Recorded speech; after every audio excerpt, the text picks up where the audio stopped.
hemos estudiado sobre el Rav Kook, que es bastante polémico. Esta semana vamos a estudiar una figura que no es mucho menos polémica, que es el Rav el Hanan Wasserman, que como podéis ver, o podéis deducir por las fechas y por su apellido, se encontraba desgraciadamente en un campo de concentración y fue asesinado. El Rav Wasserman es el modelo o el ideal de la persona que está esperando la salvación, la Geulá, ¿ok? Y lo podemos ver en su obra, lo vamos a ver después, y podemos entender por qué. Porque si vimos el otro día que desde la perspectiva, o hace ya 2 semanas, perdón, desde la perspectiva del Hafetz Haim, el Hafetz Haim realizaba una espera activa del Mesías. Wasserman intenta ver en todo lo que está sucediendo a su alrededor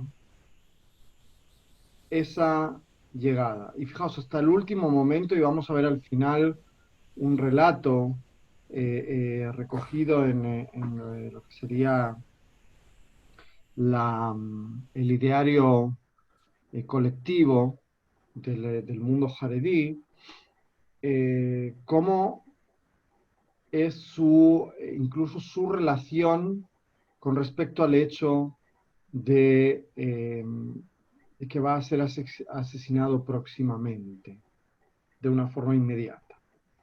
Bueno, el rabino Wasserman, el Hanan Wasserman, nace en Lituania, fue asesinado durante la Shoah, también allí en Lituania, junto con toda su familia. A diferencia de otros rabinos, el rabino Wasserman le llegó muy tarde la salvación. ¿Okay? Hubo muchas comunidades que consiguieron salvar al menos a sus rabinos, lo cual fue polémico, evidentemente, y lo vamos a ver en próximas semanas con, con algunas otras figuras.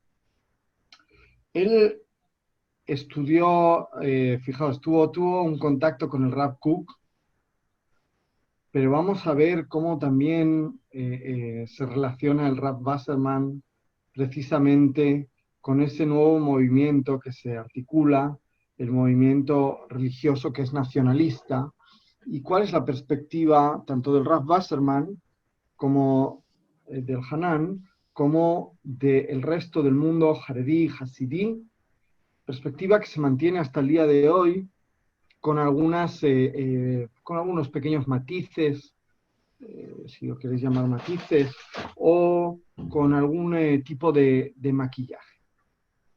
Ahora, también tiene contacto con el Rav Soloveitchik. Pero vamos a ver, y esto cuando lleguemos a estudiar el Rav Soloveitchik, cómo sus caminos son totalmente divergentes, tanto con respecto al Rav Kook como al Rav Soloveitchik. Ahora, se hace referencia a que fue alumno del Hafetz Haim. ¿Recordáis? Esto ya lo hemos escuchado alguna vez más, lo cual es no solamente poco probable porque el Hafetz Haim no tenía alumnos, si recordáis que lo habíamos comentado ya, solamente estudiaba con su hijo. Con su hijo. Sino que además, físicamente parece ser que ni siquiera residieron cerca, así que no parece que el Hafetz Haim haya sido el maestro del Hanan. Ahora, sí que es cierto que eran muy cercanos y podemos escuchar en la obra del Rav Wasserman, podemos sentir el espíritu del Hafetz Haim, esa jaradá, ese miedo, esa perspectiva. Pero pero y eso le confirió el honor de ser una de las personas que dio un sped en el entierro del Hafetz Haim. Pero, de nuevo, no fue su alumno porque parece ser que no hubo ese tipo de contacto, ¿no? Eh, sí que estudió en el Kol Kedoshim del Hafetz Haim. ¿Os acordáis que os dije que el Hafetz Haim tenía o estaba preparando la situación para la llegada del Mesías? Y una de las cosas en las que hizo énfasis fue precisamente en la preparación, en la formación de Kohanim para que pudiesen, para que pudiesen llevar adelante la tarea de los Kohanim, de los sacerdotes. El Rav Wasserman fue Rosh Yeshiva, fue una persona muy reclamada, fue llamado a muchos espacios. Una de sus grandes tareas era el conseguir fondos en los Estados Unidos para las yeshivot. Ahora, recordáis que teníamos dentro de la obra del Hafetz Haim libros que iban destinados precisamente a la comunidad en los Estados Unidos. Y el Rav Wasserman dio un paso adelante en este sentido, llegando físicamente a las yeshivot. Y vamos a ver cuál es ese contacto, porque hay una relación tensa y complicada, ¿sí? Por una parte, el Rav Wasserman mira hacia el occidente, hacia el continente occidental, buscando los recursos económicos, pero no está dispuesto en la época de la Shoah, en la época de la guerra, a enviar a sus alumnos a cualquier sitio. Esto es, él, y lo vamos a ver después en un documento, rechaza, por ejemplo, enviarlos a la Yeshiva University, por ejemplo. Así que vemos aquí esa tensión entre las diferentes perspectivas. Eh, muchos recalcan el hecho de que el Rav Wasserman podría haberse salvado, ¿cierto? Él podría haber elegido quedarse fuera de Europa, pero él insistió en regresar y en estar con sus estudiantes en esta época. Sabemos que hubo un montón de intentos fallidos para rescatarlo y además también sabemos que se desplazó, ¿okay? Tratando de, como se dice, de salvarse entre las gotas de agua, ¿no? Cuando está lloviendo, con el avance y el retroceso de Alemania y de Rusia en esta zona de Lituania. Y simplemente, bueno, cuando el sitio donde se encontraba en aquel momento fue invadido por los alemanes en el año 41, se queda retenido y, sabéis que en Lituania no fue necesario que llegasen los nazis o que invadiesen el ejército alemán, porque si llamamos los nazis nos estamos olvidando de que tenían una nacionalidad, no solamente una ideología, y que esa nacionalidad no ha desaparecido. Los alemanes, cuando invaden Lituania, pero no es necesario que los alemanes entren, porque los propios litaim, los propios ciudadanos de Lita, lo que hacen es comportarse como auténticas máquinas de destrucción, bestias, si lo queréis llamar así, y asesinan a gran cantidad de personas. Y en uno de esos pogroms es donde es asesinado el rapaz. Su gran aportación Y recordaréis que en su momento hablamos sobre la crisis de la Samhut, de la autoridad rabínica. El Rav Wasserman concluye, o es el sumum, estableciendo el concepto de Dat Torah, tratando de conceptualizar un instrumento para devolverles la autoridad que fue perdida por los rabinos en la época de la emancipación. Ahora, está muy influenciado por parte del Hafetz Haim en este aspecto. También en el estudio del Tanaj. O sea, sí. En el caso del Hafetz Haim, no es necesario estudiar Tanaj con un intermediario, si recordáis. A diferencia de otros rabinos que sí decían primero hay que estudiar la interpretación y después puedes acceder al texto. Ahora, el Rav Wasserman toma un camino intermedio. Dat Torah son opiniones o posiciones que establece el rabino con respecto a una pregunta que tal vez no tiene que ver directamente con la halajá, pero que tiene que ver con las decisiones del día a día de la persona. Y lo que hace el Rav Wasserman es decir, si bien la persona puede leer el Tanaj por sí misma, posiblemente no va a tener los suficientes conocimientos como para llegar a esta decisión, o bien, y lo vamos a ver después, está condicionada por otros muchos elementos, que van a torcer su juicio y por lo tanto debe aconsejarse con una tercera persona, que sea un rabino, un sabio. Ahora, también destacábamos antes que por la época en la que ha vivido, tiene una fuerte perspectiva mesiánica.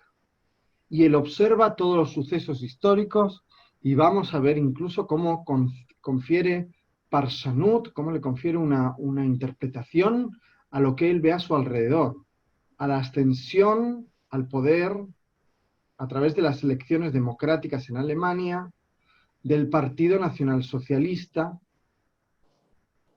del cual evidentemente ya todos sabían, y nadie puede hacerse el ingenuo, cuál era su objetivo. Y el Rav Wasserman lo dice claramente. ¿Cuál es el papel de esta gente en ese momento? Así que es interesante ver su análisis. Sin duda se enfrenta al movimiento Mizrahi, pero también a los movimientos laicos. Fijaos, el otro día hablábamos del Rav Kook enfrentado, por un lado, al mundo ortodoxo o al mundo ultraortodoxo, si lo queremos denominar así, y cómo está también enfrentado al mundo liberal y al mundo laico. Bueno, Wasserman tampoco era una persona que quisiera ser parve. Él quería establecer una posición clara y tenía un posicionamiento claro tanto sobre el movimiento Mizrahi, o sea, con respecto a la ortodoxia nacionalista, como o a los religiosos nacionalistas, como hacia los movimientos laicos sionistas y no sionistas. Sionistas y no sionistas. Recordad que es la época posterior a la Revolución Rusa y que es lo que sucedió con muchas de las personas que pertenecían a la comunidad judía en esa época. Cómo se incorporan a los diferentes partidos. Y al Rav Wasserman no le hace demasiada gracia que los judíos se incorporen a ningún partido, ni de derechas ni de izquierdas. Él lo ve como una tofaá de otros pueblos, como algo que hacen otros pueblos, pero no el pueblo de Israel.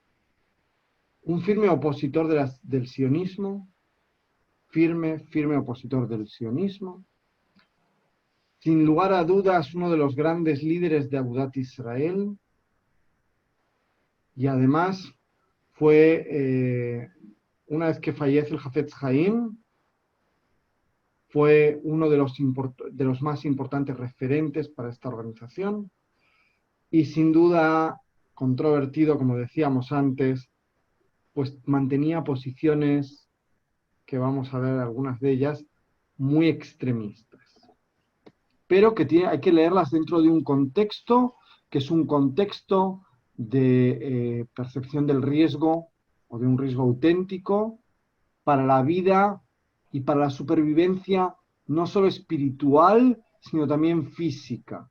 Y vamos a ver cómo el Rav Wasserman le da prioridad a la supervivencia espiritual y no a la supervivencia física, pero lo hace dentro de un contexto que tenemos que entender, o que tenemos que tratar de comprender, aunque no podamos entenderlo porque no es nuestro contexto en absoluto. ¿Ok?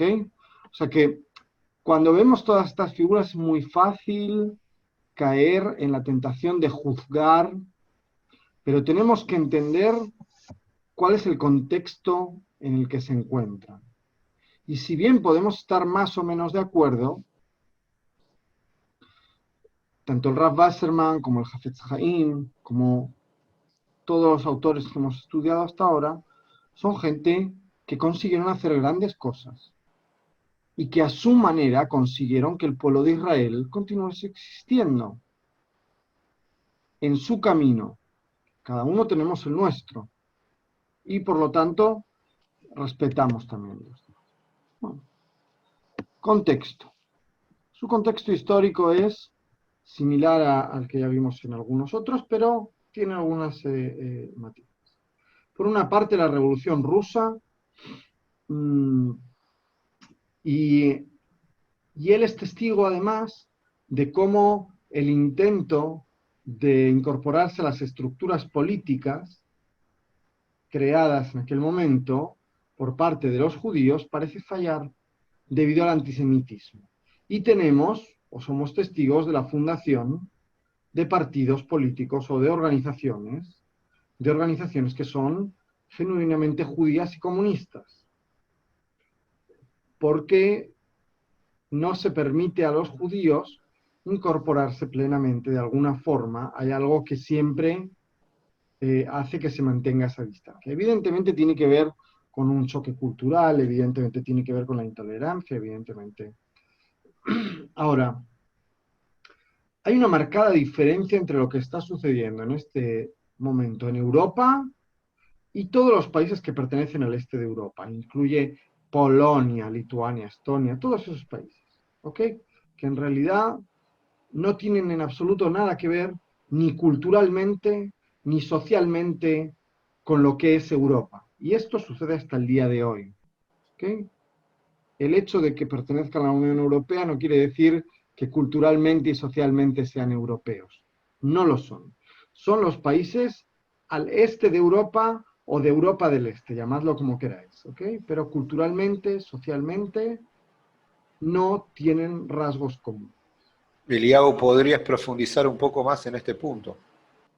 Eh, Simplemente decir que si lo llevamos al día de hoy, tiene que ver con la perspectiva sobre los derechos humanos, sobre los derechos de los trabajadores, etcétera, etcétera. Digamos, hay falta digamos, culturalmente hay una perspectiva distinta de cómo tiene que ser también un gobernador, si tiene que ser una persona autoritaria o no. Digamos, hay diferencias también aquí en aquel momento las había, muy intensas, sobre todo de desarrollo a nivel, a nivel agrícola, por ejemplo, con la existencia de muy pocos propietarios de la tierra o inexistencia. Toda esa zona continuó siendo feudal hasta la Segunda Guerra Mundial, perdón, hasta la Revolución Rusa, pero de alguna forma ese feudalismo se mantiene hasta el día de hoy. Digamos, hay muchas cosas que indican que esas áreas son otra zona, no pueden ser consideradas Europa, exactamente igual que Turquía no puede ser considerada Europa, y es el motivo por el que es rechazada una y otra vez en su ingreso hoy en la Unión Europea. Bueno, estas diferencias tan marcadas habrá otras personas, Pablo, que opinen diferente, ¿ok? Esta es una perspectiva personal, pero es evidente que hay diferencias.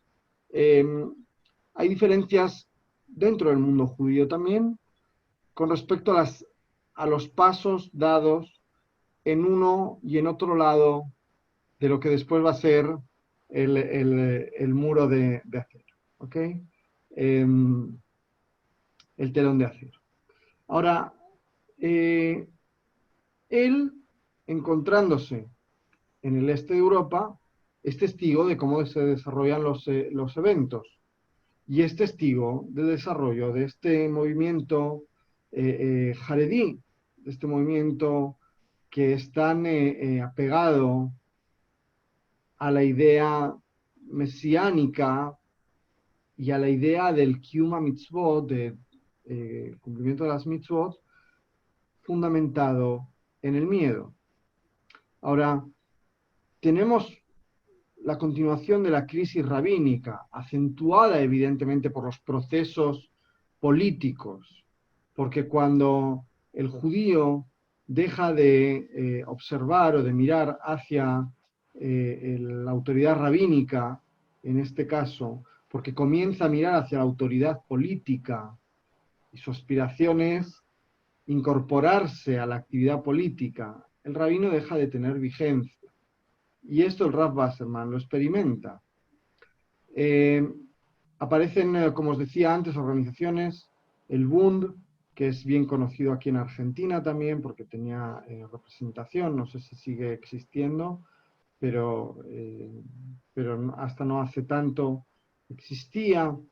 El laicismo que se hace tan patente, sobre todo a partir de la Revolución, la fractura entre el mundo religioso jaredí y los nacionalistas ortodoxos.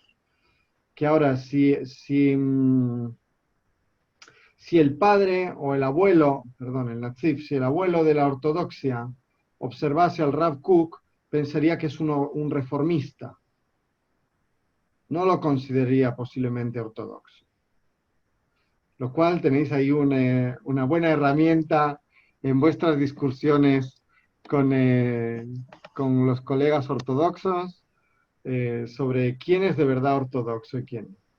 Si perteneces a Satmer y si perteneces a ciertas Hasiduyot, posiblemente eres ortodoxo. Si perteneces al resto de las Hasiduyot y perteneces al mundo religioso nacionalista, ya no eres ortodoxo. Eres un reformista, aunque también los considerados ortodoxos son reformistas. Bueno. Respecto respecto al sionismo, ¿ambos eran antisionistas o no? ¿Quién? Haredim y nacionalistas ortodoxos. No, los nacionalistas ortodoxos precisamente dan un paso adelante, si bien no creen en todos los principios que cree el movimiento sionista, ellos ven al sionismo como una herramienta para traer la Geulá, para traer la salvación. Ven, como decimos en la Tfilá, Reshit, Semija, Geulatenu, el comienzo del florecimiento, o del florecimiento de nuestra salvación. Tienen diferencias, pero habíamos dicho el otro día que el Rav Kook comienza a generar un marco, o trata de generar un marco alágico que permita convivir con el sionismo. Por lo tanto, él se incorpora de una forma u otra al sionismo. También el Netziv en Balojin intenta hacer esto, pero no lo hace, porque la diferencia entre el Netziv y el Rav Kook es que el Rav Kook establece el Eter Mejirá, ¿okay?, para que los agricultores de Israel puedan no guardar el año de la Shemitah, y esto hay que decirlo claramente, no guardar, o sea, se violar la prohibición o violar el mandato de la Shemitah, y por otro lado, el Netziv se niega e incluso rompe sus relaciones con José Zion en ese contexto, o por esa discusión. Así que los nacionalistas ortodoxos no son antisionistas, no comparten todas las posiciones con el sionismo, ciertas perspectivas, pero otras sí. Es una época, como ya habíamos hablado, de una inmigración masiva a los Estados Unidos, y daos cuenta que a partir, o posiblemente a partir de los años 30, esta inmigración se potencia. O sea, el Hafetz Haim vio la punta del iceberg, pero no vio la continuación. Tenemos la Primera Guerra Mundial, tenemos la crisis del 29, de esto ya habíamos hablado con respecto al Hafetz Haim. Tenemos la época de entreguerras, el periodo de entreguerras, que fue un periodo muy difícil, en el que hay un gran florecimiento en Europa, en la parte europea, pero que en el este se vive de otra forma, de una forma terrible, con conflictos continuados, con cambios sociopolíticos o con cambios geopolíticos muy intensos, lo cual evidentemente influye.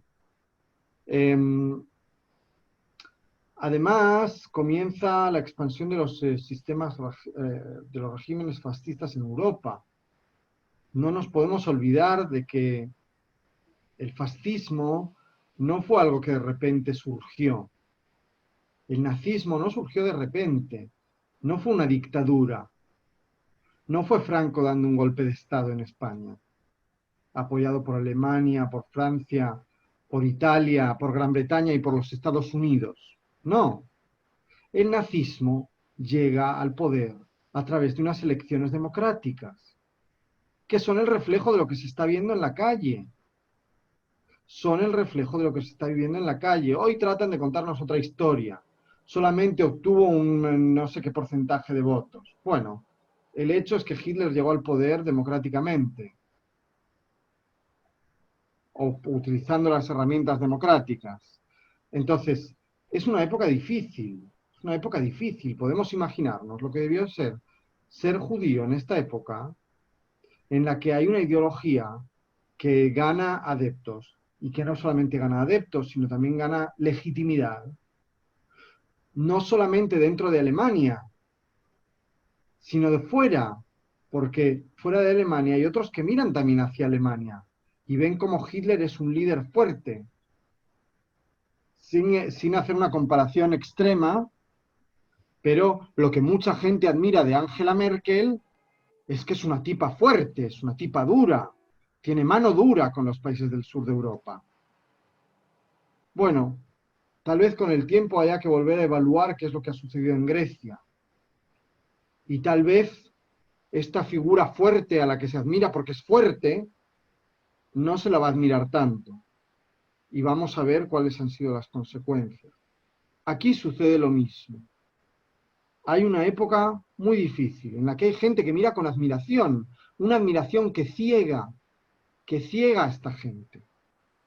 Y esto sucede dentro de Alemania, pero también en Lituania. Observan y miran hacia. Por eso en Lituania no es necesario que lleguen los alemanes, o no es necesaria la ayuda de los alemanes para comenzar la Shoah, para comenzar el genocidio. Ahora tenemos la Segunda Guerra Mundial y evidentemente, como os decía, el paradigmático antisemitismo en Lituania, que tiene sus terribles consecuencias, como ya sabemos. Bueno, vemos que el Rav Wasserman posiblemente tiene un menor número de obras publicadas. Tiene un menor número de obras publicadas, pero era un gran académico.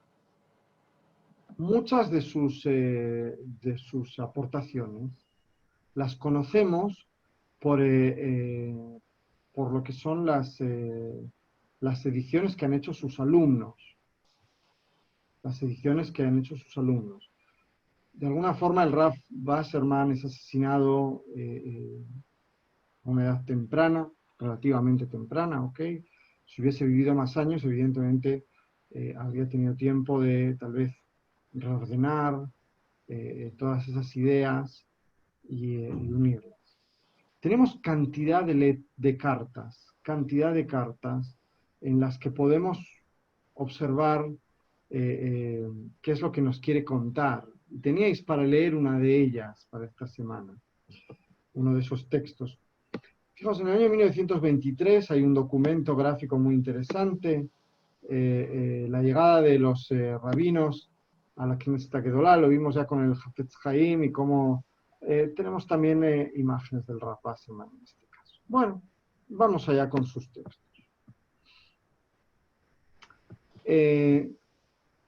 Recordáis que decíamos que él ve una clara influencia, una clara intervención del creador del mundo en la historia de la humanidad.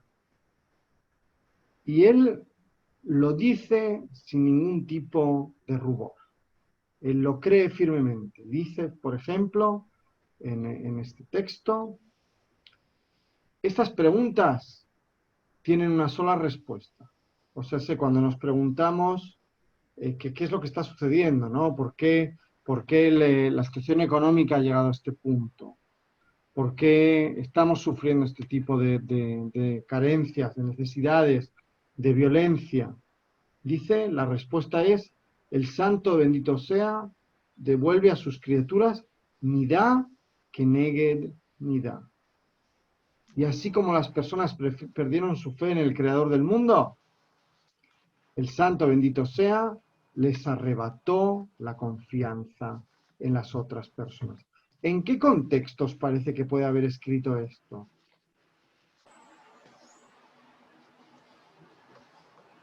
Crisis de todo tipo, ¿no? Crisis de tipo comercial, el tipo de crisis... Se trata de la crisis financiera. El 29. Claro. Se trata de la crisis financiera, la pérdida de confianza. Eso se refiere a pérdida de Parnasá en forma directa, ¿no? Una lectura muy directa. A pesar de que él habla también en el texto de por qué tienen miedo de la guerra, ¿no? ¿Por qué temen a la guerra?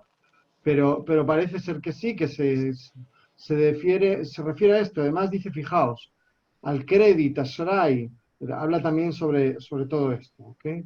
El Rav Wasserman dice, detrás de esta crisis económica no se encuentra otra figura o otro personaje que no sea el creador del mundo. Entonces hay una especie de ruptura del pacto, Rav. Aunque sea parcial, esta sería la lectura. ¿En qué sentido?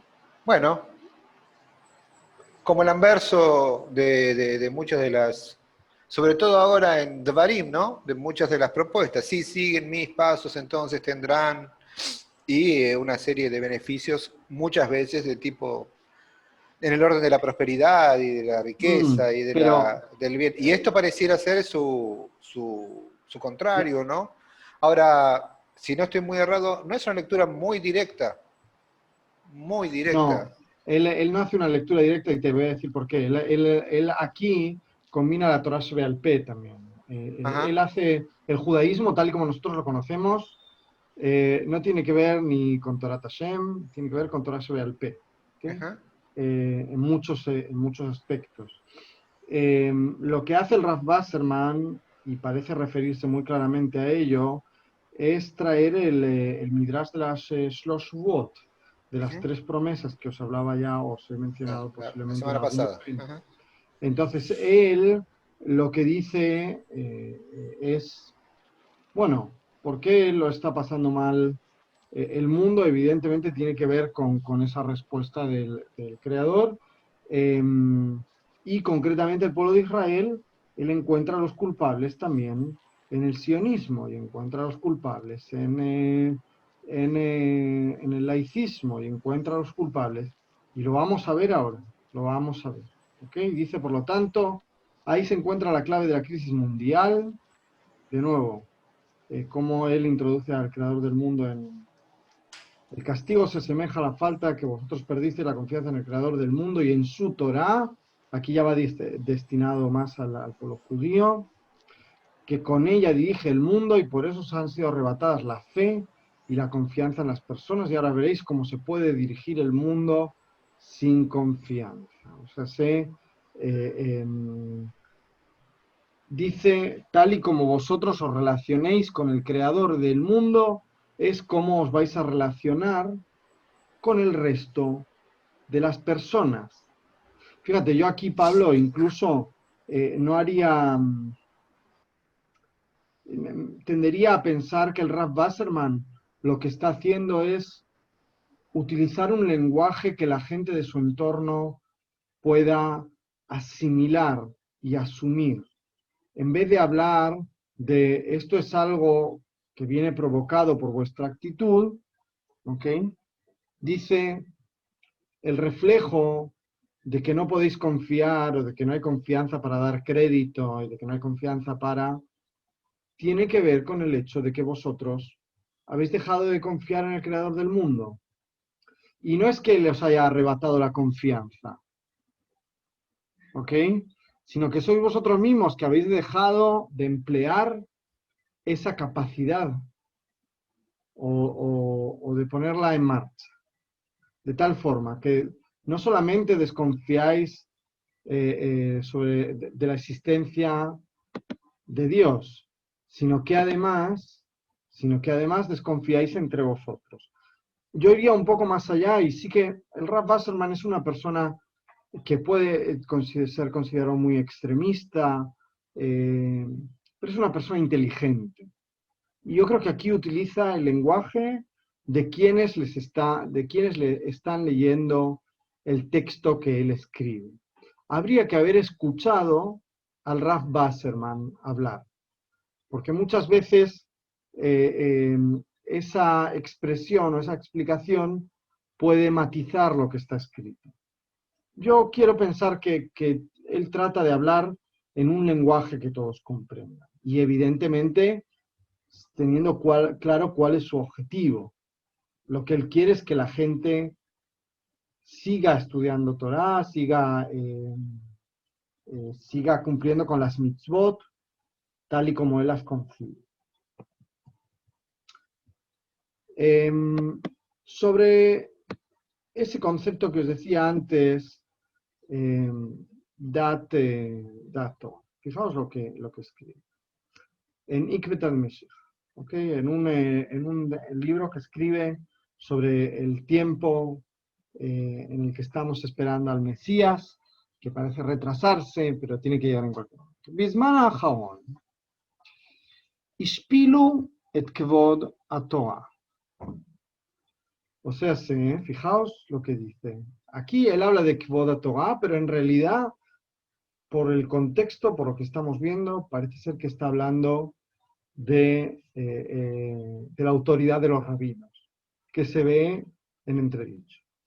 Shoalim ledat Torah, rak beinyanei amirat kadish. O sea, preguntan por cuestiones que tienen que ver con el ámbito religioso, pero, y aquí nos dice, Achshehelot mediniot, todo lo que tiene que ver con política, Hainu shehelot anogot lechol Israel, Shvuim she'en laem kol shayachut la Torah. Fijaos, aquí lo que nos dice, pero todo lo que tiene que ver con política y que tiene que ver con el pueblo de Israel, dice, creen que no tenemos nada que decir. Eso no pertenece a la mitad de la Torah. Leshem kach kayamim amedinahim amikzoim veasofuim. Así que los filósofos y los que estudian la política son quienes pueden desarrollar esto, lo que piensa la gente, en Manigei Ador, y ellos son los líderes de la generación. Meiz makor shoavim meshitotehem politiot, metoratamem, nie kechol hagoim. Fijaos cómo habla sobre la asimilación, o cómo ve la perspectiva. Dice, ¿de dónde toman sus ideas? De su Torah, o de su teoría, que su teoría es seamos como todos los pueblos. Ubei Talmud, perdón, Mitorat Hashem. כשם שלדעתם יש לחקות את הגויים בכל תחומי החיים, כך גם יש לחקותם בתחום המדיניות והמפלגות. Aquí está hablando también, bueno, los imitamos no solamente en cuestiones políticas y en cómo vivir nuestra vida, perdón, sino también en todo lo que tiene que ver con política y con los partidos políticos. De tal forma que cómo se articula la comunidad judía en esta zona del este, en partidos políticos. La aparición del Bund no es una casualidad. הם אינם יודעים, או נכון יותר, מסרבים לדעת, את האמת, שאילו היו היהודים נוקטים משכבר הימים בשיטת נהיה כרועים, כי עתה כשם שנמחקו עמים גדולים וכבירים מהם, lo haya nishar zecher gam lahem. O sea, él lo que dice es, bueno, queréis ser como los goim, os va a pasar como a cualquier otro pueblo, vamos a terminar desapareciendo. Es interesante esta advertencia que él lanza, pero además hay que analizarla desde esa perspectiva, desde la pérdida de la autoridad rabínica. Porque si hubiese sido la autoridad rabínica la que establece los partidos políticos, posiblemente la perspectiva sería distinta. Y el ejemplo es el Rav Kook. Y el ejemplo es el Rav Kook y sus seguidores, que no tienen un problema con tener un partido político en el que sus políticos forman parte de un gobierno y son ministros y hacen política. Sin embargo, vemos otros partidos políticos en el que sus representantes no están dispuestos a ser ministros, sí a entrar en un gobierno, porque no les queda otra más que entrar a formar parte del juego político. Pero otras organizaciones toman el juego político al 100%. Con respecto al doctorado, fijaos, os decía antes que lo que él dice es que uno no puede ser juez y parte. ¿Okay? Yo no me puedo aconsejar a mí mismo. Y dice, cada uno de nosotros tiene doctorado. Esto lo dice frente a la Knesset Gedolá en la Asamblea de Agudat Israel. Pero un porcentaje, o sea, nadie tiene 100%. Hay quienes disfrutan del 50%, otros del 75%, otros del 15%. Y el porcentaje faltante en cada uno de ellos no es doctorado, sino otro tipo de opiniones, de sustento, de negocio, de su esposa o de sus hijos, etc. Y entonces el doctorado queda anulado porque va a ser minoritario y por ello no puede confiar en su criterio. O sea, si la persona no puede confiar en su propio criterio. Entonces, doctorado, ¿a quién se le pide? Y aquí viene a generar algo muy interesante. Doctorado al 100% se puede encontrar únicamente en los grandes de la Torá que se desprendieron del mundo y se centraron solamente en el conocimiento de la Torá, según la Torá que te fue enseñada. Por lo tanto, ¿qué es lo que sucede? Vas a preguntarle al rabino, vas a preguntarle a la persona que está estudiando Torá, ¿por qué? Porque no está vinculada de una forma personal con tu problema, de una forma directa. ¿Ok? Es como ir al psicoanalista. Uno, evidentemente, si su padre es psicoanalista, no se va a psicoanalizar con su padre, porque hay una relación personal.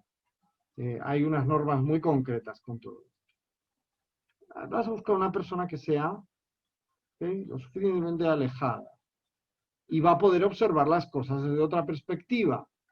Ese es el rabino. Cuando vamos a reflexionar sobre las acciones humanas, posiblemente con quienes vienen a consultar, para saber si han de actuar o dejar de actuar de una forma, hemos de observar qué nos dice la Torá sobre este asunto. O sea, se le podemos dar una visión un poco menos subjetiva, un poco más objetiva, de qué es lo que dice la Torá. Aquí nos refiere al Tanaj, a la Mikra como texto. Entonces nuestra obligación es estudiar y enseñar y comprender la perspectiva de la Torá y sus intenciones, y en función de ella mantendremos mantener en todas nuestras acciones, y económicamente hablando nos sostendremos y seremos exitosos. Entonces, fijaos en lo que dice: la única forma de que la comunidad judía sea próspera no es adoptando esa postura de seamos como todos los pueblos, sino orientándonos a través de la Torá. Y no solamente la Torá Shebe'al Peh, no solamente haciendo un estudio riguroso de la halajá, en lo concerniente a lo que tiene que ver con la halajá, sino que además lo extiende al resto de las decisiones de la vida cotidiana. Algo que era evidente en otro tiempo y que hoy no lo es. Y en su momento, en el momento del Rav Wasserman, tampoco. Porque la persona vive inmersa en varios contextos. Y posiblemente no va a seguir las mismas directrices en todos los contextos. Y lo que dice el Rav Wasserman es: eres judío en tu casa y también fuera de ella. Tu comportamiento es siempre un comportamiento judío. Y tiene, por lo tanto, que estar regido por los principios establecidos por la Torá, y te va a ayudar a interpretarlos otra persona, para que tú no encuentres tu propia interpretación. Fijaos, hace algunos años que se viene hablando sobre la utilización del teléfono kasher. ¿Okay? Hubo un rabino en Israel que se autorizó para sí mismo un teléfono concreto. O sea, él se dio un eter a sí mismo. ¿Okay? Se preguntó y se contestó: esto no existe. Esto no existe. En el trabajo rabínico, cuando uno tiene un problema, cuando uno tiene una cuestión, es conveniente que lo consulte con otro rabino. Cuando hay un conflicto, porque la perspectiva de uno no es la perspectiva del otro. El otro lo ve desde fuera también, lo observa desde fuera y posiblemente no tiene todos los datos, no lo sabe todo, pero a lo mejor nos va a ayudar a tener, y es por eso tan importante tener a alguien con quien contrastar lo que pensamos. Ahora, en la colección de Kovetz Ma'amarim vais a encontrar cantidad de textos que son recomendables, cantidades. Es apasionante leer las opiniones del Rav Wasserman. Puede uno, como decía antes, no estar de acuerdo, pero sin duda vas a reflexionar. Llegamos ahora a la cuestión mesiánica, ¿ok? Y uno de los aspectos en los que el Rav Wasserman hace hincapié, como veíamos antes cuando hablaba de las miflagot, de los partidos políticos, es esa disgregación que él siente, que él ve, esa separación que se genera dentro del pueblo. Y fijaos lo que nos dice. La mayor maldición que pende sobre nosotros hoy es la disgregación en grupos y subgrupos diversos, que no tienen fe. Él ya también, digamos, pone una etiqueta, y fijaos cómo considera a todos aquellos que tienen que ver con el Rav Kook. Comenzando por los reformistas y concluyendo con los pseudo-ortodoxos. O sea, el grupo de los Mizrahi, la ortodoxia sionista, o lo que para él no sería una ortodoxia, sino pseudo-ortodoxia. Quienes se coronan con apariencia ortodoxa. Y dice, con respecto, ese es el origen del problema. Ahora, con respecto a esta época que él está viviendo, dice, Im nirtze leashig et mautam shel hama'orot bechayenu, aleinu לחפש בפסוקים ובמאמרים הנוגעים לתקופת עקבתא דמשיחא. de Hainu, התקופה האחרונה של הגלות לפני בואו המשיח. O sea, se nos dice, queremos comprender qué es lo que está sucediendo, qué es lo que estamos viviendo, tenemos que buscar en los textos que hacen referencia a la venida del Mesías, al tiempo previo a la llegada del Mesías, porque está a punto de llegar. Lo ha dicho el Jafetz Haim, y ha abierto ese Kolel para Kohanim, y te lo estoy diciendo yo, que lo veo en todas esas acciones o en todos esos sucesos históricos. Así nos lo dice el Rav Wasserman. A historia של עם ישראל מתחלקת לתקופות. Él viene a demostrarlo. ¿Okay? Hay varias épocas. Tenemos a los Tanaim, tenemos a los Amoraim, etc. התקופה האחרונה בהיסטוריה היהודית נודעת במקרא בשם אחרית הימים. Esa es la última época de la historia judía, el אחרית ימים, los últimos días. בגמרא מופיעה הביטוי עקבתא דמשיחא. En la Gemara encontramos esta expresión, חבלי המשיח también. המושג אחרית הימים כולל את הזמן ערב הגאולה והגאולה עצמה. Fijaos, lo que nos dice es no solamente que va a llegar el Mesías, sino que la época tan terrible que estamos viviendo ahora mismo pertenece ya a ese momento. בעוד שעקבתא דמשיחא וכלבי המשיח מכיוון אך ורק לתקופה האחרונה שלפני ביאת המשיח. Está a punto de llegar. הרמב"ם כותב על אודות תקופה זו, כי כל דברי הנביאים מלאים בזה. O sea, que todo lo que leemos en los Nevi'im, o muchas de las cosas que vemos en los Nevi'im, tienen que ver con este tiempo. Y por lo tanto, el Tanaj tiene hoy más vigencia que nunca, diría el Rav Wasserman. Con respecto al nacionalismo, el laicismo y el socialismo. Claro lo que dice. En nuestros días decidieron los judíos seguir dos tipos de idolatría, a las que sacrifican sus ofrendas. Y estas son el socialismo, ¿ok? De nuevo, estamos en el este, y el nacionalismo. Y aquí hace referencia específica al sionismo político. Y por lo tanto, en lo alto fueron ambas idolatrías conjugadas en una sola, nacionalsocialismo, y se hizo de ellas un bastón de terrible furia que golpea a los judíos asesinándolos en todos los rincones del mundo. Y aquí él ve el origen del nacionalsocialismo.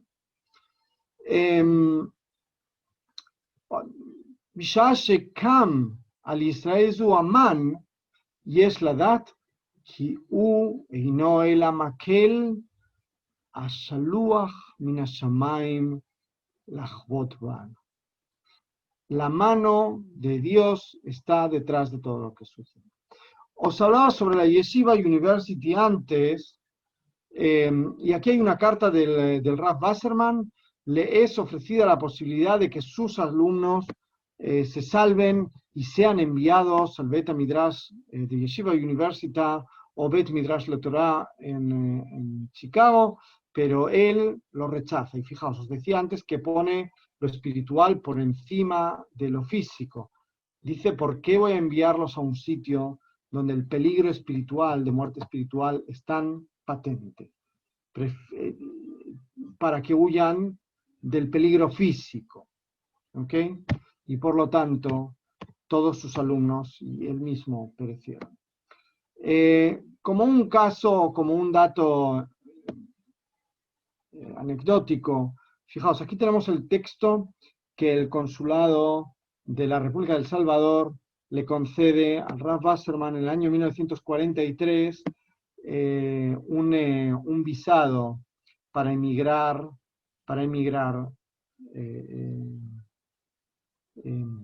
o para poder salvarse.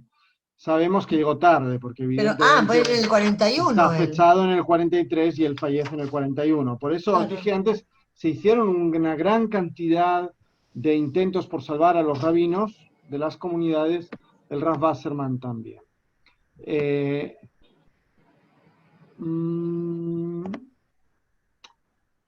Vamos a cerrar con con una última idea que tiene que ver, porque ya estamos fuera de tiempo, que tiene que ver con la perspectiva de qué es lo que sucede con la vida. Dice, fijaos, ya en aquellos últimos momentos, parece que en el cielo ven en nosotros justos, por eso quieren que con nuestros cuerpos redimamos a todo Israel. O sea, él pasa de ser el Cohen Agadol, que ha sido formado en el Kolel del Hafetz Haim para realizar los sacrificios, a ser el propio Corbán, con todos sus seguidores. Nuestra obligación es hacer tshuvá ahora mismo, en este lugar, pues el tiempo apremia. Debemos recordar que estaremos realmente entre los santos de Hashem. Aquí está hablando del Kiddush Hashem. Caminaremos con la cabeza alta y no vendrán a nuestra mente pensamientos indignos para que no generemos pigul, para que que es el corbán que deja de ser válido por la intención del cohen, que invalidarían el sacrificio. Ahora mismo vamos a realizar la mitzvah más importante, que es el Kiddush Hashem. El fuego que consumirá nuestros huesos es el fuego que dará nuevamente vida al pueblo de Israel. Fijaos qué palabras tan recapacitadas y pensadas, y en qué forma él trata también de alguna manera de consolar a la gente que tiene a su alrededor, que sabe que no tiene un futuro. Es terrible. Y en este sentido, fijaos, hay de vez en cuando, siempre os digo que está en la creación del mito, ¿cierto? ¿Qué se nos dice, o qué algunos testigos dicen de lo que dijo antes de ser asesinado? שידעו כל הציבור שאנו עכשיו הולכים לעשות עקדת יצחק. O sea, Abraham va a sacrificar a su propio hijo. ¿Quién está sacrificando aquí al Rav Wasserman y a sus correligionarios o a sus compañeros en esta situación? El padre, el propio pueblo de Israel, de alguna forma. Y ellos se están entregando a ello. וצריך להיזהר שלא לפסול את הקורבן ויש לעשותו לשמה. O sea, se trata de, yo creo que con estas palabras trataba de alguna forma de contener a las personas a su alrededor en una situación tan extremadamente terrible. Bueno, el Rav Wasserman, como decíamos, una figura sin duda polémica. Yo creo que merece mucho estudio, merece que le dediquemos tiempo, porque en una conversación con el Rav Wasserman, a través de sus escritos, podemos enriquecernos y podemos de verdad generar una posición mucho más asentada y mucho más clara. Que tengáis Shavua Tov, Shana Tova y Chag Sameach. Shana Tova. Suerte a todos en la tarea, en la difícil tarea de los Hagim, y recordad siempre que dentro de nada va a llegar el alegre Mar Cheshvan, así que ánimo gente, el trabajo está ahí, suerte en el trabajo en las comunidades.